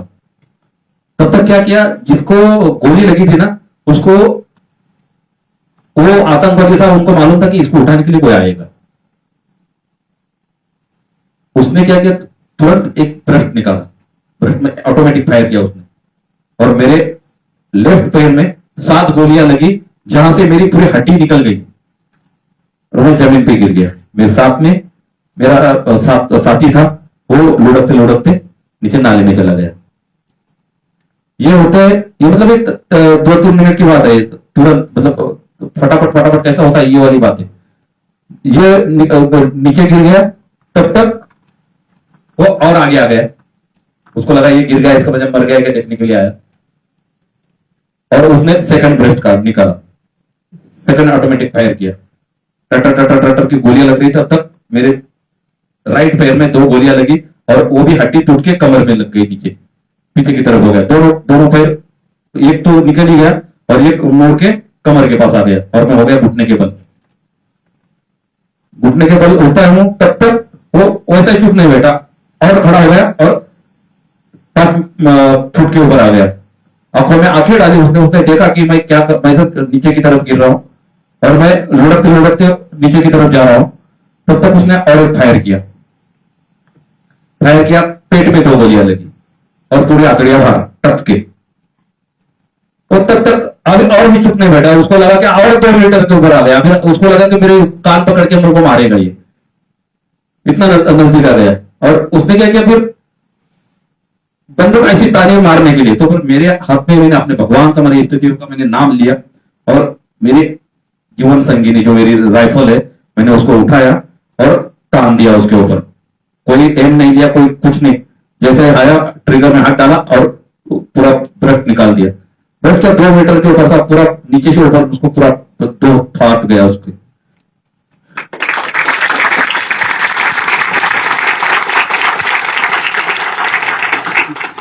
वो आके मेरे ऊपर आके गिरा, फिर उसको हेड शूट किया, उसका पूरा दिमाग बाहर कर निकाल दिया। फिर मैंने अपने कमांडिंग ऑफिसर को बोला, सर मेरे को गोली लगी है, साथ में मेरे साथी वाले को भी गोली लगी। तो बोला ठीक है, मैं हेलीकॉप्टर भेज रहा हूं। वहां से हेलीकॉप्टर निकल गया आने के लिए 3 बजे के करीब, 2:30-3 बजे के करीब हेलीकॉप्टर आया, ऊपर घूमने लगा। हेलीकॉप्टर के ऊपर जितने भी बाहर से वो मिलिटेंट बैठे थे, उन्होंने हेलीकॉप्टर के ऊपर फायर किया। और दोबारा मौसम ऐसा आ गया कि मौसम पैक हो गया। हेलीकॉप्टर वाला जो अंदर पायलट थे, उन्होंने बोला अभी हम इसके बाद रिस्क नहीं ले सकते, ना ही हम इनके डाउन हो सकते हैं। आप उनको सुबह तक बचा के रखो, हम सुबह जैसी फर्स्ट लाइट हो जाएगी हम इनको उठा के इवैक्यूएट कर लेंगे। तब तक क्या हुआ कि ये लगातार फायर चल रहा है, लगातार फायर चल रहा है। मैं अपने साथियों को बोल रहा हूं इधर लगो उधर लगो, उधर से फायर करो। तब तक फिर मुझे ब्लडिंग जैसे सांस लेता हूं तो अंदर कुछ चुभने लगा, क्योंकि जो पेट में जो गोलियां लगी थी तो वो बाहर नहीं निकली, वो अंदर ही थी। जैसे जैसे सांस लेता हूं तैसे तैसे वो ऊपर की तरफ आना शुरू हो गया उसका। और तब जब ऊपर आना शुरू हो गया तो मुझे पता चल रहा था कि जब जैसे ही सांस लेता हूं तो कोई चुभ रहा है अंदर। लेकिन अभी जब चुभ रहा है तो मेरे साथी ने बोला सर अभी नाक से सांस मत लेना, मुंह से सांस ले लो, जीना है तो आपको ये करना पड़ेगा। फिर उसने मुझे उठा के एक नाले में लेके गए, जो बहता नाला, बारिश तो हो ही रही थी, और बहते नाले में लेके गए। मेरे बदन के पूरे कपड़े निकाले और एक खून था, मतलब लकड़ का, जो लकड़े आई हुई थी उधर, तो उसमें मुझे एक खून के ऊपर टेक के बोला आप इधर ही रहो, तब तक हम बाहर का देखते रहते। फिर मैंने अपना मॉर्फिन निकाला और मैं खुद का अपना मॉर्फिन लेके इंजेक्शन दे दिया। तब तक क्योंकि तब बहुत हो रहा था, हमको पता चल गया था कि, क्योंकि आंखों से सामने देखा है मैंने कि मेरे को इतना बुरा, क्योंकि क्या पता ब्लड जब निकलता है ना तो आपको थोड़ा सा एक मेंटली शॉक लगता है कि मेरा ब्लड निकल रहा है और उससे कुछ तो क्या होने वाला पता नहीं आगे। लेकिन मैंने अपना मॉर्फिन निकाला, एक इंजेक्शन ले लिया। उधर कोई डॉक्टर नहीं आता ऐसे टाइम पे, खुद का इलाज आपको खुद को ही करना है, इस हिसाब से आपको ये सब कुछ ट्रेनिंग मिलेगी। तो जब मैंने मॉर्फिन लिया उसके बाद अपने साथी को बोला भाई मेरा ये जो उसका जो ब्लडिंग हो रही है उसको रोक ले। तो उसने क्या किया कि उधर से 2 लकड़ियां काटी और मेरा राइट पैर जो पूरा मुड़ के पीछे की तरफ गया था उसको, क्योंकि कंपाउंड फ्रैक्चर था, तो कंपाउंड फ्रैक्चर का मतलब धराती जैसा होता है, वो ऐसा कांटे की तरह पूरे हड्डी बाहर निकल रही है। तो कंपाउंड फ्रैक्चर होने की वजह से उसने क्या किया, उसको 2 डंडे निकाले और उसको बांधा और उसका ब्लडिंग थोड़ा सा कम हो गया, मतलब गलने वाला था, थोड़ा सा ठीक रहा। लेकिन लेफ्ट पैर का क्या हुआ था, पूरी हड्डी निकल के लेके गई थी और सिर्फ चमड़ा चमड़ा बचा था, कुछ ही चमड़े के ये बचे थे, जैसे तार बचते हैं ना ऐसी हाथ के पंजे की तरह। अभी पूरा वेट उस चमड़े के ऊपर आकर अगर ऐसा खड़ा करके रखता तो अपने आप वो गल जाता। तो मैं अपने साथी को बोला भैया इसको तो काट और इसको बांध ले ताकि कम से कम ब्लडिंग तो रुक जाएगी। तो वो बोला नहीं सर मैं नहीं काट सकता। फिर मैं बोला तो हमारे मेरे कुकरी थी, कुकरी से मैंने अपना घुटने से पैर अलग कर दिया। उसके बाद उसको बोला अभी बांध दे उसको। फिर उसने उसको बांधा और फिर थोड़ा सा ब्लड रुका, लेकिन जब इधर का ब्लड रुका तो पेट की आंतड़ियां बाहर आने लगी। और क्योंकि देखो ना थोड़ा सा ये मिलता है ना, उसके बाद इतना बड़ा कटा हो जाता है। जब बाहर निकलना है तो बहुत बड़ा जल्दी निकल जाता है, बाहर अंदर डालने के लिए बड़ा टाइम लगता है। और जैसे जैसे सांस लेता हूं वैसे वैसे बाहर निकलना शुरू हो गया। जब ये चीजें हो रही है तब तक ऐसे करते करते फिर सुबह हो गई। फर्स्ट लाइट मतलब 4 बजे, उधर 5 बजे तक पूरा सुबह हो जाती है। फिर उधर से मेरे साथियों ने फोन करके बताया दोबारा सर हेलीकॉप्टर भेज दो। हेलीकॉप्टर 7 बजे वहां तक पहुंचा, मुझे हेलीकॉप्टर में भरा और इम्फाल में लेके आ गए। इम्फाल में जैसे ही पहुंचता हूं वहां पर मेरे साथी और मेरा जो कमांडिंग ऑफिसर थे वहां पे खड़े थे। वो बोला घर पे बात करोगे? तो मैं बोला हाँ जी बात करनी है। तो फिर मेरे वाइफ से बात करवाई। तो फिर मैंने वाइफ को बोल दिया, क्योंकि मैं क्या करता था उनको कुछ पता नहीं, क्योंकि उसका जो बैकग्राउंड है वो भी पूरा सेना का ही बैकग्राउंड है। उनके पिताजी भी आर्मी में थे, उसके भाई भी आर्मी में है। लेकिन मैंने कभी क्योंकि मैंने जो बलिदान की कसम खाई थी मैंने उनको कुछ नहीं बताया था, मैं क्या करता हूँ, मैं किधर रहता हूँ, कुछ नहीं। मतलब रखो सिर्फ मैं आर्मी में हूँ, जिधर भी हूँ मैं ठीक ठाक हूँ। तो जब मैंने उसको बोला कि मैं बोला अभी मेरे को पैर में थोड़ी, मैं फुटबॉल खेल रहा था, खेलते खेलते मोच आई है, मेरा पैर में थोड़ा सा तकलीफ है, अभी अगले 8-10 दिन के लिए मैं आपको कॉल नहीं कर पाऊंगा, क्योंकि मैं अभी हॉस्पिटल में जा रहा हूं और ना ही लेटर लिख पाऊंगा, क्योंकि उस टाइम पे फोन की बात नहीं होती थी, फोन की बहुत कम थी, लेटर के ऊपर ही काम चलता था। तो मैंने ये बताने के बाद तुरंत मैंने फोन कट कर दिया। लेकिन जब मेरे को अंदर लेके गए इम्फाल में हॉस्पिटल में, तो हॉस्पिटल ने क्या किया, 3 टेलीग्राम बनाए। टेलीग्राम सुविधा बहुत अच्छी थी उस टाइम पे। एक दो दिन में आपको एक दिन में एक टेलीग्राम मिल जाता था। अब सुबह अगर कर दिया तो शाम तक आपको टेलीग्राम आपके घर में मिल जाता था। टेलीग्राम का मतलब होता है लेटर, आपका फैक्स आज की भाषा में बोला जाए तो, क्योंकि आपको मालूम नहीं टेलीग्राम आपने नहीं देखे होगे कभी। तो वो फैक्स पहुंचने के लिए उतना टाइम लगता था, एक दिन लगता था। अभी तुरंत हो जाता है, इधर के इधर व्हाट्सअप होते हैं। तो उस टाइम पे वो फैक्स हमारे लिए बहुत काम करता था। तो फिर मेरे वाइफ को जो हॉस्पिटल ने क्या लिखा, एक पैर एम्पूट है और मतलब जीएसडब्ल्यू में बोलते हैं उसको, 1 जीएसडब्ल्यू, एक एब्डोमेन जीएसडब्ल्यू आणि राइट गन शॉट वुंड हुआ है। तो ये उसको कुछ पता नहीं चला। बोला ठीक है, बोला कल परसों तो उन्होंने मेरे बात की, वो तो बोले बोला फुटबॉल क्रिकेट लगा है और ये क्या है जीएसडब्ल्यू, मुझे कुछ पता नहीं चला। फिर उसने अपने पिताजी को बोला, बताया, तो उनको ये पूरे एब्रिविएशन पता है, बोला फौज के क्या होते हैं। उन्होंने बोला तू चिंता मत करने, कुछ नहीं हुआ, हमको गुवाहाटी निकलना है, हॉस्पिटल में जाना है, ऐसा ऐसा हुआ है। तो उन्होंने तुरंत क्या किया कि अपने बच्चों को फोन किया, उनका लेफ्टिनेंट कर्नल था, उनका मतलब मेरा साला, उनको बताया सर ऐसी ऐसी बात हुई है, थोड़ा पूछ लेना यूनिट में क्या हुआ है। तो उन्होंने बताया, मैंने सीओ से बात की, सीओ ने तो सीधी हकीकत बताई, ऐसा ऐसा ऑपरेशन में गया था, इस ऑपरेशन में ऐसा ऐसा लगा हुआ है, लेकिन अभी वो डीआई लिस्ट पे है, डेंजर लिस्ट पे है, अब तुरंत गुवाहाटी में आ जाओ। और वो वैसे ही गुवाहाटी के लिए निकल गए उधर से। और तब तक क्या हुआ कि मुझे इम्फाल में लेके गए और इम्फाल से पेट की गोलियां निकाली। आतड़िया काटी नहीं, कुछ नहीं किया, सिर्फ गोली निकाली और वैसे ही फोल्ड किया, मतलब पैक किया, हेलीकॉप्टर में भरा और उधर से 2.5 घंटे लगते हैं गुवाहाटी के लिए। इम्फाल से हेलीकॉप्टर में भर के गुवाहाटी में पहुंच गए। गुवाहाटी में ओटी ऑपरेशन थिएटर तैयार था, वहां पे गए। उधर मुझे पूछा गया कि आपका नाम क्या है, आप में घर में बात करनी है क्या, आप आपका सब कुछ बता सकते हो क्या। मैं बोला मेरे को कुछ सुनाई नहीं दे रहा, ना ही कुछ आगे दिखाई दे रहा था, क्योंकि अगला जो स्टेज था वो कॉमा वाला था। लेकिन मेरे में जितनी जान थी, वो बोलते ना किसी भगवान की जो आशीर्वाद जो है अपने पीछे रहता है, बचाने वाला वही है। तो एक शक्ति है जिसको आपको मानना पड़ेगा, ये दुनिया उसी के ऊपर टिकी हुई है। तो उस शक्ति का एक ऐसा जो चमत्कार था कि अभी अगले 1 घंटे के अंदर मैं कोमा में जाने वाला था। मेरे को उन्होंने पूछा कि आप बात करोगे कि मेरे को कुछ सुनाई नहीं दे रहा है, ना मेरे को कुछ दिखाई दे रहा है, लेकिन मुझे ये पता चल रहा है कि हवा चल रही है और मेरे को ठंड लग रही है। मुझे तुरंत कुछ नहीं हुआ। उस टाइम पे मेरा एक दोस्त था, उसने साइन किया उसके ऊपर, मेरे डॉक्यूमेंट के ऊपर, कि इसका अगर कुछ हो जाता है तो मैं घर वालों को बता दूंगा। मैं अंदर चला गया, ओटीपी लेके चले गए। उसके बाद मैं कोमा में चला गया। तब तक वो मेरी पूरी फैमिली गुवाहाटी में आई थी। उसके बाद जब गुवाहाटी में आई वो देखने के लिए, क्योंकि मैं कांच में था, कोमा में था, मतलब दुनिया से कुछ लेन देन नहीं है।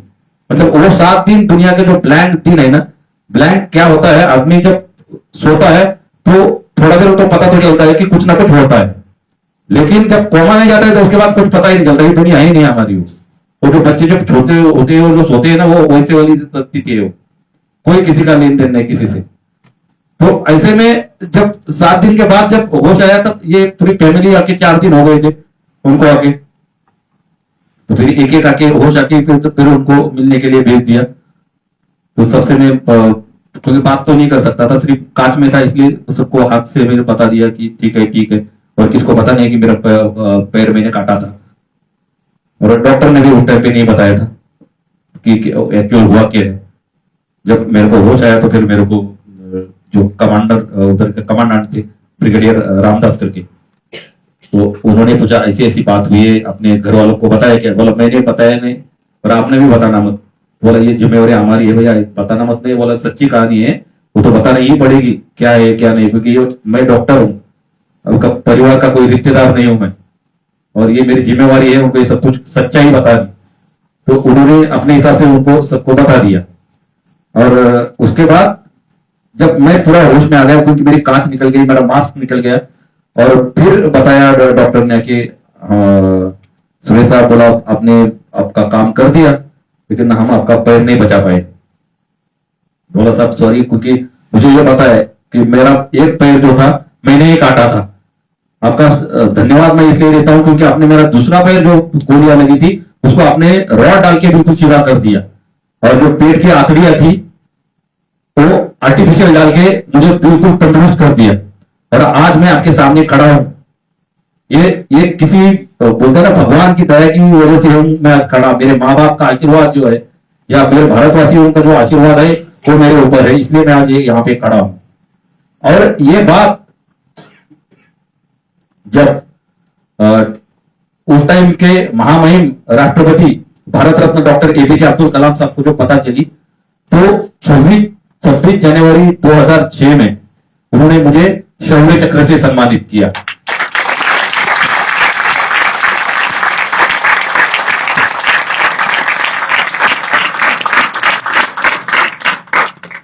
बात शौर्य चक्र तक ही सीमित नहीं है।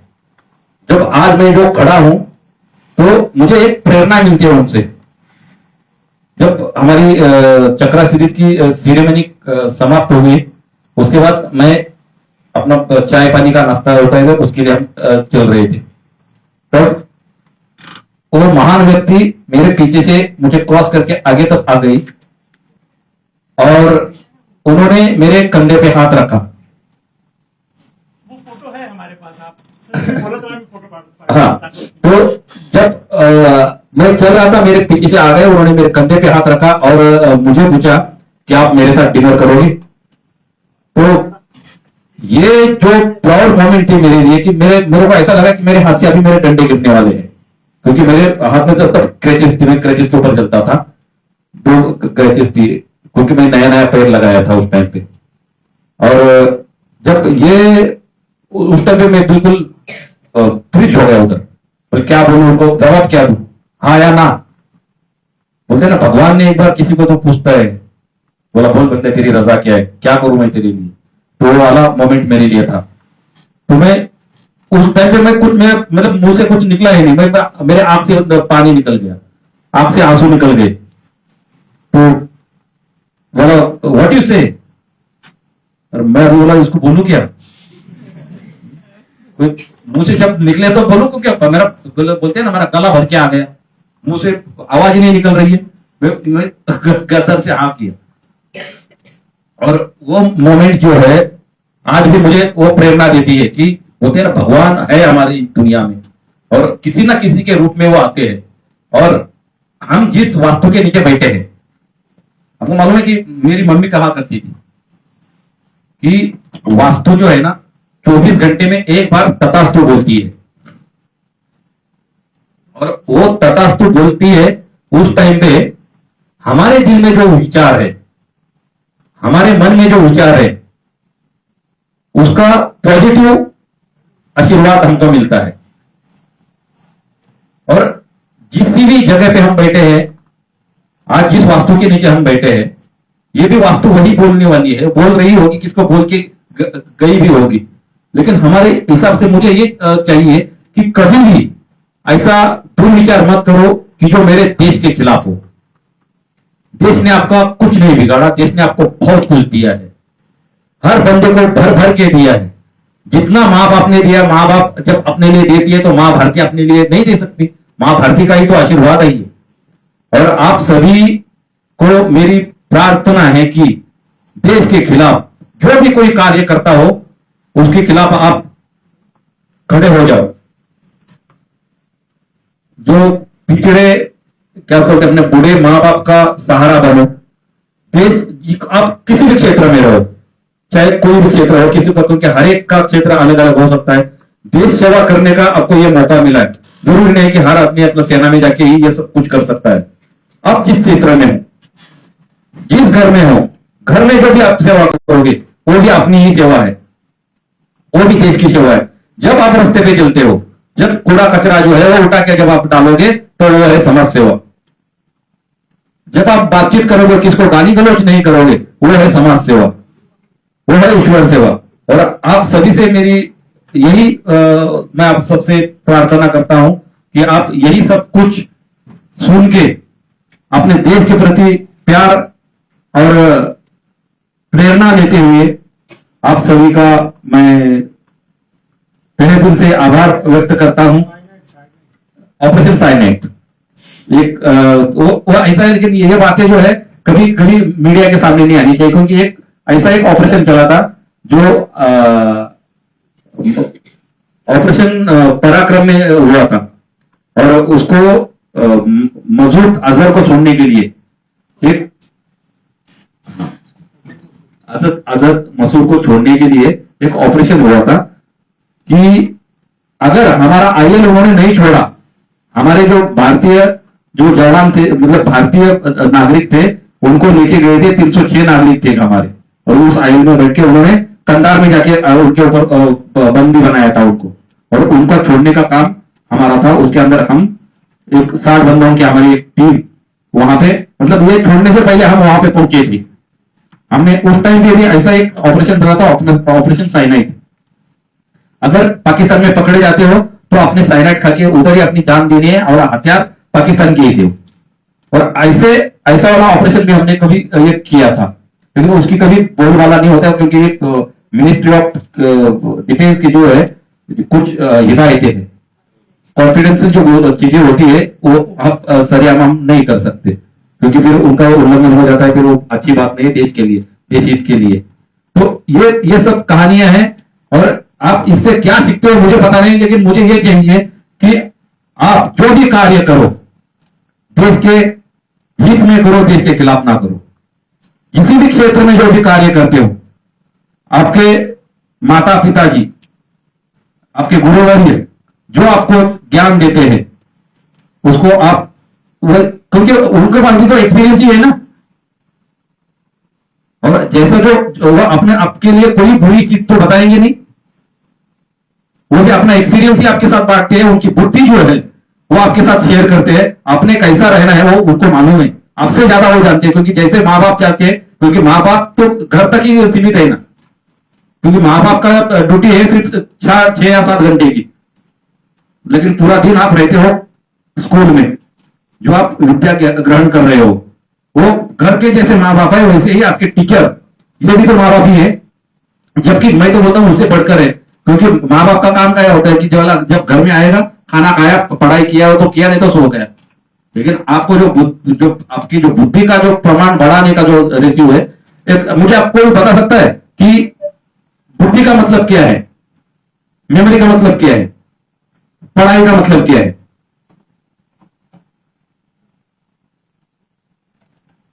बता सकता है कोई? बोलिए ना। आप खड़े होकर बोलेंगे तो ज्यादा अपना इंट्रोडक्शन देखिए।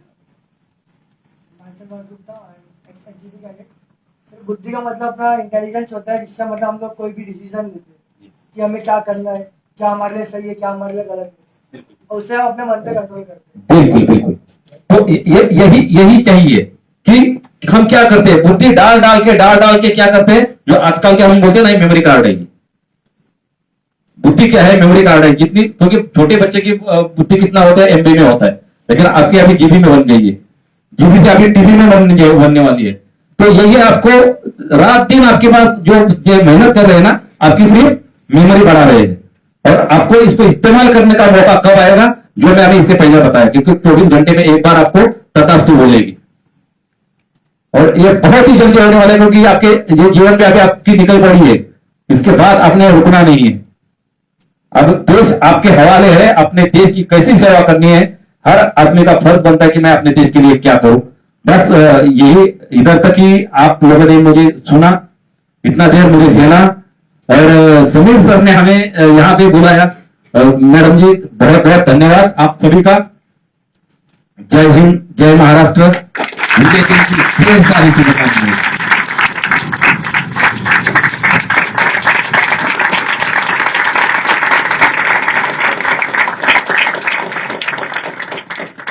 सर, ही मुलांना सांगितलं नाही उभं राहून टाळ्या वाजवा, हे उभं राहून टाळ्या त्यांच्या मनात न येत आहेत। ये हमने किसी को बोला नहीं, आप जब तालियां बजाओ सर के लिए तो खड़े हो जाइए। ये आप खड़े हुए हैं, एक बार जोरदार जोरदार तालियां वापस।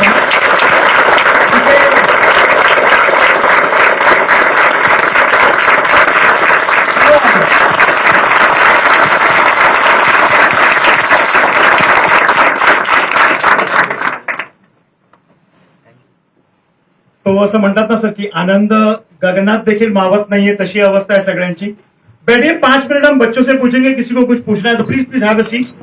उसके पहले सर ने बोला था कि आपको लोकेशन कैसे ढूंढते हैं, तो हम स्टार्स को फॉलो करते हैं ना, ऐसे ही कुछ सर ने बोला था ना. Yes sir no. आपको ऐसा कोई अलग दूसरे स्टार को फॉलो करने की जरूरत नहीं है. समक्ष इथे एक स्टार है और उनके बगल में और एक स्टार है, तो ये 2 स्टार को आपको जिंदगी में रहते हैं. रास्ते में जमीन पर कठिनाई आएगी, ऐसे स्टार आपको सही रास्ता दिखाएंगे. स्टार नाही वाटत, मी स्टार वाटतो. सर तुम्हें सुपरस्टार है. और एक बार जोरदार तालियां राउत सर के लिए. ये ऐसे डायमंड होते हैं जो शायद उभर के नहीं आते. राउत सर थ्रू आउट, मैं शायद कम बराबर ना हो तो बोलिए, 20 साल से भी अधिक हो गए. Raut sir through out army officers के लिए, आर्मी जवानों के लिए, शहीदों के लिए थ्रू आउट काम करते हैं. तसा काही संबंध नाही मी सांगितलं तरी ते मनापासून काम करतात. त्या कामासाठी, सरांसाठी, संगीता मॅडमसाठी, ही अशी छान छान मुलं आहेत ना, ह्यांनी तर ह्यांचे शब्दांच्या पलीकडे ह्या लोकांनी मदत केली आहे सगळे आपल्याला. या सगळ्या मुलांसाठी एकदा जोरदार जोरदार टाळ्या वाजवा. 5 minutes मिलेगा. How many? Is there anyone who wants to ask any question to sir? Introduce yourself and then a question.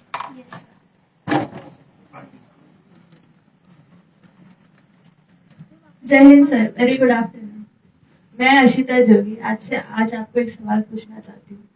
जब आपको 11 गोलियां लगी थी, 7 ये पैर में, 2 ये पैर में, 2 इंटेस्टाइन में, तब लाइक आफ्टर रिकवरी, आपका ट्रीटमेंट हो गया था, आफ्टर दैट आपने मेंटली कोप अप कैसे किया? क्योंकि आजकल के बच्चे ना डिप्रेशन में बहुत जल्दी चले जाते हैं और सुसाइड भी जल्दी कर लेते हैं. Really honest. तो मुझे ये जानना है कि आपने उससे कोप अप कैसे किया और आप वापस मेंटली स्टेबल कैसे हुए? मैम मैं मैं बोल देता हूँ, इधर से आवाज मेरे पहुंच जाएगी शायद. यस. ऐसा है कि मेरा जो प्रशिक्षण जो हुआ है ना, मैं आपको यही बोला था कि मेरे पीछे जो बैकग्राउंड मेरा जो है वो है सब आर्मी वाला. मुझे पता है कि मैं अगर रहूं या ना रहूं, लेकिन मेरी जो वाइफ है ना, वो ये सब कुछ संभालेगी मेरे पीछे भी, और इससे मेरे से बढ़कर संभालेगी, क्योंकि मैं थोड़ा चिड़चिड़ा स्वभाव का हूं. और मैं डिसीजन लेने के लिए मुझे टाइम नहीं लगता. मैं एक बार बोल दिया कि ऐसा है तो ऐसा ही है, मैं फिर सुनता नहीं. पर्पल साडी में जो है त्या देवीसाठी एकदा जोरदार टाळ्या होत्या.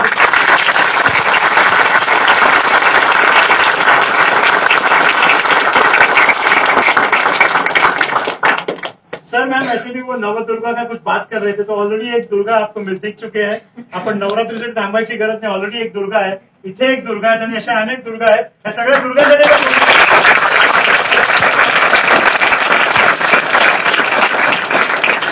पहली बात तो उन्होंने ये सोचा ही नहीं है, अभी भी वो सोचते ही नहीं. पहले क्या सोचेंगे? अभी भी ये सोचते हो कैसे? जब मुझे लगा ना, तब भी मैं ये नहीं कभी मैंने महसूस किया कि मुझे कुछ लगा है. मैं अपना इंजेक्शन निकाला और मैंने लेना शुरू कर दिया. मुझे पता था मुझे होने वाला कुछ नहीं है, क्योंकि पीछे इतना बड़ा मतलब बोलते ना, मेरा वाइफ जो है इतनी मतलब भगवान की पूजा ही पूजा है उसकी,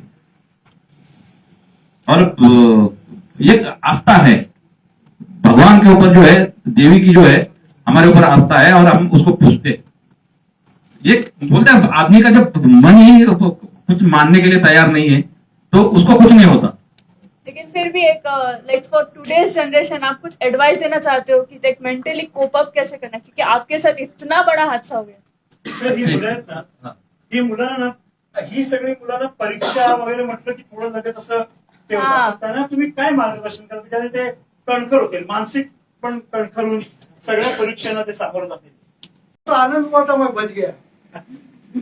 और उसमें गौरव की बात थी 17 आतंकवादी को ढेर करना, और 11 गोली खाने के बाद में 17वें को मार दिया. ये अलग बात है ना. तो 11 गोली खा के कोई जिंदा ही नहीं रहता है. और उस ऑपरेशन में हमने 37 मिलिटेंट किल करे थे. एक हिस्ट्री है नॉर्थ ईस्ट की. 37 मिलिटेंट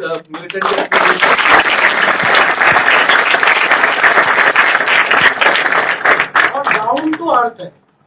ये जो भी सोल्जर है ना दिखेंगे ना काउंटर, अभी इनके लिए आपकी मैम सर ये भगवान है। हम कितने ऐसे सोचते हैं ना, उनके उतर पे बोले मैडम मैडम मैडम मैडम, वो उन्होंने बोला मैडम वहां से पूछ रहे आप डर नहीं रहे, वो डर रहे मैडम को। नहीं, क्योंकि मुझे लगा कि पता नहीं आपको इधर बिठा के मेरे को कैसा अच्छा लगे। यस मैम, ये मैं ऐड करना चाहूंगा। उनका इवेंट खत्म हो गया ऑलमोस्ट 2 o'clock इन ठाकुर। मैंने उनको बोला, सागर भी था, सर तुम्ही रिफ्रेशमेंट घ्या आम्ही, पर सर ने बोला बच्चे वहां पे रुके होंगे। अशी माणसं आहेत ना, यांच्यासाठीच आज हम बोलते हैं कि हमें गर्व है भारत देश का और हमें गर्व ऐसे ही रहना चाहिए। एकदा जोरदार तालियां। रिफ्रेशमेंट वगैरह का बाद में बच्चों को टाइमिंग क्या है, तो मैंने बोला बच्चों को 2:30 बजे का है, लेकिन हम लेट पहुंचेंगे, इंडिया में चलता है। बोला नहीं चलता, हम और पहला यहाँ पे आएंगे, रिफ्रेशमेंट हुआ नहीं फिर भी चलेगा। शायद इसी की वजह से आज भी वो, अभी एक्चुअली ऐसा बोल सकते हैं कि हम सोल्जर नहीं है, लेकिन आज वो परमवीर चक्र विजेता हैं हमारे लिए, और वो हमारे लिए ऐसे ही रहेंगे और हमको हमेशा याद करेंगे। जब भी कुछ मौका आएगा सर आप हमारे साथ रहोगे। काय वाटतं मुलांनो? Thank you. लेकिन आज मैं आपको एक बात बताना चाहता हूं कि मेरे ऊपर एक मूवी आ रही है।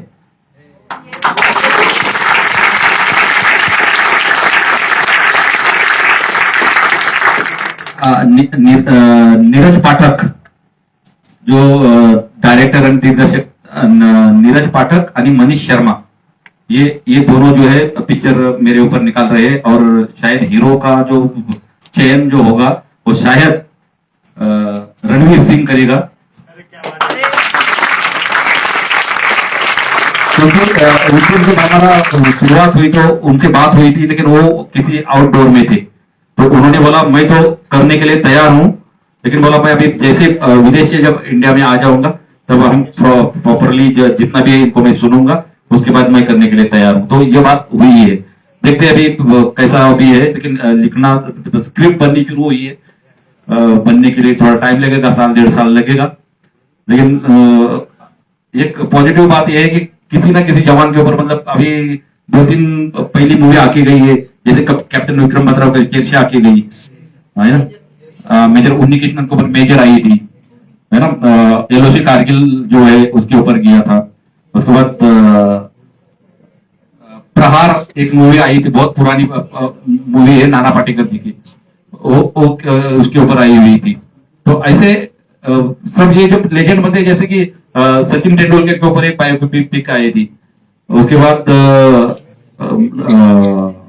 MS धोनी के ऊपर आई थी, तो उसके अंदर अभी हमारा भी थोड़ा सा एक योगदान करके, अभी पता नहीं भगवान ने उनको कैसी हमको, ऐसा ही किसी गुजराती चैनल के ऊपर मैं गया था और दूरदर्शन के ऊपर, जैसा आज भी आपको सबको बताना चाहता हूँ, आज 2:30 बजे दूरदर्शन के ऊपर मेरी मुलाकात थी, वो डीडी सह्याद्री के ऊपर, और वही डीडी सह्याद्री के ऊपर आज शाम को 8:30 बजे भी दोबारा वो पुनर्प्रक्षेपण है, तो आप वो देख सकते हो।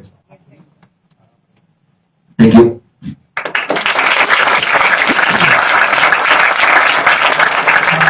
एक्चुअली तो टाइम कम पड़ रहा है, सच बताऊं तो टाइम कम पड़ रहा है, because sir is lined up with another event in another college. तो आप में से और किसी को अगर last 2 questions, if there is anybody who wants to ask any last 2 questions, अपना इंट्रोड्यूस कीजिए। और Jai Hind sir, good afternoon, my name is cadet Sunny Singh, and मैं ये पूछना चाहता हूँ सर आपसे कि आपने बलिदान बैच के लिए पाने के लिए किन रास्तों का, मतलब कितना कठिनाइयां झेली आपने? आग, पानी आणि हवा, आग, पानी, हवा, इन तीनों रास्तों से जब चलोगे तब जाके आपको बलिदान मिलेगा।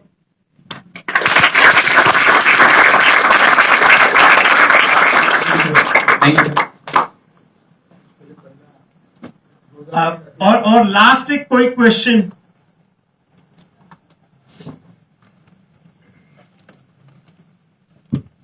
जय हिंद सर, मैं हर्षित उपाध्याय। और जैसा कि आपने बताया कि आपके बहुत इंटेंस ट्रेनिंग होती थी, तो उसके बीच में कोई फनी मोमेंट जो आपके ट्रेनिंग में हुए हो? बहुत ज्यादा। छान प्रश्न आहे, सुरुवातीला हा नाही आहे, पण शेवटसाठी खूप छान प्रश्न आहे. नहीं, ऐसे है ना कि जब हम ट्रेनिंग करते हैं ना तो टीम पर ट्रेनिंग नहीं चलती, तो उसके अंदर जो हमारे साथी जो होते हैं ना वो ऐसे बीच बीच में जो आते हैं और ऐसा तो कोई ऐसा कोई कार्यक्रम करेंगे ना कि वो बंदर की तरह जंप कर लो, तो पानी में जाओ और उल्टा होके सांस निकालते रहो। हाँ, उसके बाद सबसे पहला उसके अंदर भी एक कुछ होता है कि रात के टाइम पे जब सोते हैं तो ये बंदा क्या करता है कि जब मच्छरदानी में जब क्योंकि नेट मॉस्किटो लगाना होता है वो सबका निकालेगा और मच्छर काटते रहेंगे, बोलेगा मुझे पता नहीं किसने किया है। जिसकी ड्यूटी होती है वो ऐसे कुछ कुछ फनी मोमेंट ऐसे होते ही, क्योंकि जब एक बार मैडम आपको बताना चाहता हूं कि जो 100 बंदे जो है ना, जो जवान जो है 100 इकट्ठे रह सकते हैं, लेकिन जो अगर 25 लेडीज को अगर बोल दिया जाए ना आप थोड़ा इस वाले इसमें आ जाओ और 50 मतलब 100 बंदों से अच्छा काम करवा के दिखा दो, तो वो क्या बोलेंगे, उनकी शुरू हो जाएगी ऑर्डर ही। क्योंकि हमने ये निकाला क्योंकि एनसीसी की जो कुछ लड़कियां जब जोरहाट में थी ना तो उनके अंदर मैं उस काम में गया था और उधर इतना झगड़ा बोला ऐसा कैसे है, लेकिन इधर आके जब देखा तो ठीक है सब कुछ ओके है।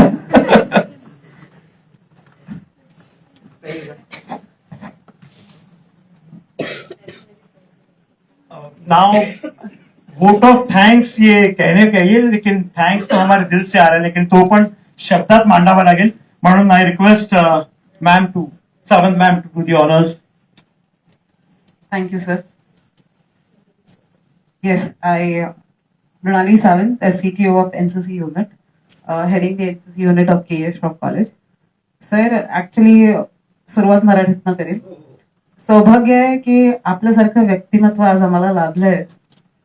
सर, सैनिक व्हायचं आयुष्य जगावं असं इतकं आमचं काही नशीब नाही. सैनिक म्हणून आयुष्य जगावं असं काही आमचं नशीब नाही, पण त्यांचा सन्मान करण्याचा आणि आमच्या कर्तव्याला कधीच चुकणार नाही असं आज आम्ही तुम्हाला आश्वासन देतो.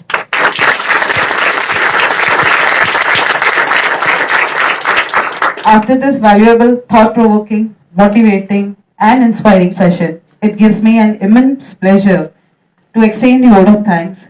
I will first take an opportunity to thank the always supportive management of the college, as they have always trusted us and in all our endeavor. I also grateful toward both the principal ma'am, principal of TP Bhatia College, Dr. Sangeeta Srivastav, and principal of KE Shroff College, Dr. Lily Bhushan. Without their vision and guidance, the event would have been ever possible. I will also thank to our Vice Principal, Dr. V.S. Kannan, for their support. Most importantly, I would like to thank Shri Madhusudan Surve for giving us such a impactful speech. Thank you so much, sir. A special thank to Mr. Samir Karkhanas, the driving force and the person behind the successful event. I will thank sir for all the efforts and getting such an intellectual speaker leading the event and ensuring its success. Thanks again, sir. It would have been not possible without you. A special thank to Jayant Raut, sir, for connecting us with such an amazing speaker. I will also thank the program organizing committee members, teachers for their dedicated working for this event. The last but not the least, a big thank to all participants, students, and my dear cadets for making this event as a grand success. Thank you all once again. And I would like to say something with the sir. Sir, definitely Jai Hind Janajagriti Pratishthan याच्याशी आम्ही संलग्न राहू आणि यापुढे अजून आणि अजून events organise करता येतील